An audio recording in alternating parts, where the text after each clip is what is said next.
दोस्तों, क्या आपने कभी ज़्यादा प्रोडक्टिव होने और अपने टाइम को अच्छे से मैनेज करने के बारे में सोचा है? अगर आपका जवाब हाँ है, तो आप ज़्यादा प्रोडक्टिव होने और अपने टाइम को अच्छे से मैनेज करने के लिए द परेटो प्रिंसिपल का यूज़ कर सकते हैं। अगर आपने परेटो प्रिंसिपल के बारे में कभी नहीं सुना है, तो आप इस वीडियो में जानेंगे कि परेटो प्रिंसिपल क्या होता है और यह आपकी डेली लाइफ में कैसे यूज़ होता है। परेटो प्रिंसिपल यह कहता है कि 20% इनपुट्स या एक्टिविटीज 80% आउटपुट्स या रिजल्ट के लिए जिम्मेवार हैं। परेटो प्रिंसिपल का दूसरा नाम 80-20 रूल भी है, इसीलिए हम परेटो प्रिंसिपल को 80-20 रूल भी कह सकते हैं। तो चलिए समझते हैं कि 80-20 रूल क्या है। द परेटो प्रिंसिपल का नाम इटालियन इकोनॉमिस्ट विल्फ्रेडो परेटो के नाम पर रखा गया है। उन्होंने परेटो प्रिंसिपल को सबसे पहले अपने गार्डन में ऑब्जर्व किया था। उन्होंने देखा कि 20% पी पॉड्स में से 80% हेल्दी पीस जनरेट होते हैं। इस ऑब्जर्वेशन के बाद उन्होंने इस लॉ पर और रिसर्च करनी शुरू करी और उन्हें उनकी रिसर्च से पता चला कि इटली की 20% पॉपुलेशन इटली की 80% जमीन की ओनर है और हम इस प्रिंसिपल को अपनी डेली लाइफ में भी हर जगह देख सकते हैं। फॉर एग्जाम्पल, एक बुक के 20% पेजेस उस बुक की 80% मोस्ट इम्पोर्टेंट इंफॉर्मेशन होल्ड करते हैं और एक कंपनी के 20% कस्टमर उस कंपनी का 80% रेवेन्यू प्रोड्यूस करते हैं। और अगर YouTube की ही एग्जांपल ले ली जाए, तो मेरी 20% वीडियोस मेरे 80% व्यूज और सब्सक्राइबर जनरेट करती है। हम परेटो प्रिंसिपल को हर जगह देख सकते हैं। जितना सच परेटो प्रिंसिपल है, उतना ही सच इस प्रिंसिपल का इनवर्स भी है।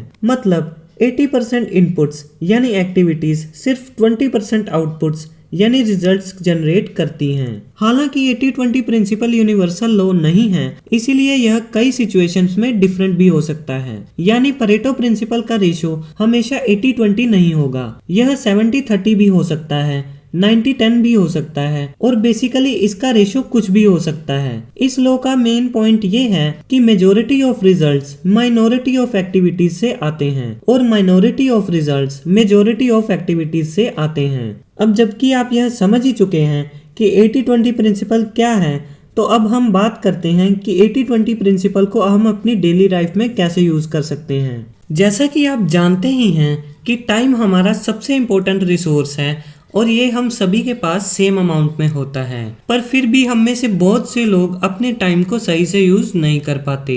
दोस्तों, बिजी होने में और प्रोडक्टिव होने में बहुत डिफरेंस होता है और हम में से ज्यादातर लोग यह भी सोचते हैं कि अगर वो ज्यादा काम करेंगे तो उन्हें ज्यादा और अच्छे रिजल्ट्स मिलेंगे, जबकि ज्यादा और अच्छे रिजल्ट्स का आना इस बात पर डिपेंड करता है कि आप कितने अच्छे से अपने टाइम को मैनेज करके उन रिजल्ट्स को लाने की कोशिश कर रहे हो, ना कि इस बात पर कि आप कितना टाइम स्पेंड कर रहे हो उन रिजल्ट्स को लाने के लिए। और अगर आप अपनी लाइफ में परेटो प्रिंसिपल का यूज नहीं कर रहे हो, तो ज्यादातर चांसेस यह हैं कि आप सिर्फ बिजी हो। लेकिन अगर आप परेटो प्रिंसिपल का यूज अपनी डेली लाइफ में करते हो, तो ये प्रिंसिपल आपको कम काम करके ज्यादा और अच्छे रिजल्ट्स लाने में हेल्प करता है। अगर हम अपनी पिछली एग्जाम्पल को ही देख लें, जहां मैंने कहा था कि एक बुक के 20% पेजेस उस बुक की 80% इंफॉर्मेशन होल्ड करते हैं, तो इसका मतलब ये हुआ कि उस बुक के 80% पेजेस सिर्फ उस बुक की 20% इंफॉर्मेशन ही होल्ड करते हैं।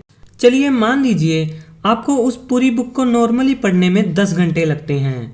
यहीं अगर आप उस पूरी बुक को पढ़ने के लिए परेटो प्रिंसिपल का यूज़ करते, तो आप 2 घंटे में ही उस बुक की 80% इंफॉर्मेशन गेन कर लेते हैं, क्योंकि आप तो जानते ही हैं कि उस बुक के 20% पेजेस उस बुक की 80% इंफॉर्मेशन होल्ड करते हैं।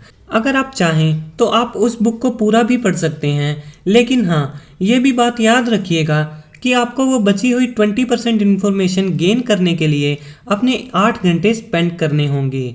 और अगर आप अभी स्कूल में हैं, तो आप भी 80-20 रूल का बेनिफिट ले सकते हैं। जैसे कि आप जानते ही हैं कि एग्ज़ाम में पूरी की पूरी बुक नहीं आती, ज़्यादा से ज़्यादा 50 पेजेस का एग्ज़ाम ही आता है और आप ये आइडेंटिफाई करके अच्छे नंबर ला सकते हैं कि सिलेबस के कौन से 20% में से एग्ज़ाम आएगा। और आपको क्लास में बता ही दिया जाता है कि सिलेबस का कौन सा पार्ट मोस्ट इम्पोर्टेंट है। सही टॉपिक को सिर्फ 2 घंटे ही सही से पढ़ लेने से उतने अच्छे नंबर आ जाएंगे जितने आपकी गलत टॉपिक को पूरा हफ्ता पढ़ने से नहीं आएंगे। फिर से अगर आप चाहते हैं तो आप पूरी टेक्स्ट बुक को पढ़ सकते हैं और अगर क्लास में टॉप करना आपकी प्रायोरिटी नहीं है तो ये सिर्फ समय की बर्बादी होगी।